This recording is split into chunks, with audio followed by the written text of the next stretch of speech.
Hello guys, ito nga pala yung pinagkabalahan namin ngayong araw na ito.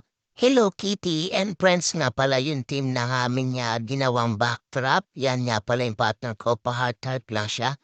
Actually, ang bilis lang talaga ng setup namin dyan dahil before kami umalis na bahay, niready na namin yung mga gamit. Kumbaga, yung pinaka-panel namin is naka-setup na, itatayo na lang. Bali, balloons lang ang in-inflate namin dyan.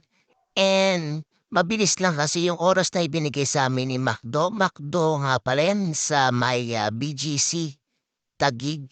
Napakabilis lang ng aming setup dyan. Almost 1.5 hours lang po yata. And mabubait din kasi yung staff ng McDonald's. Kaya sobrang napabilis talaga yung kilos namin. Sila talaga yung nag-adjust para sa amin. At ayun na nga pala ang pinaka-finish product namin. Maraming maraming salamat sa mga nagtitiwala sa amin at sa mga gustong magpa-setup sa amin. Pwede po kayong mag-message sa amin direkta sa KQ Event Styling. We customize naman po kahit anong team na gusto ninyo basta kayang-kaya na ng team namin. Gagawin kagad natin yan. At syempre, medyo mag-add lang tayo na konti for customize. Maraming maraming salamat. Message na lang po kayo. Abangan po namin kayo.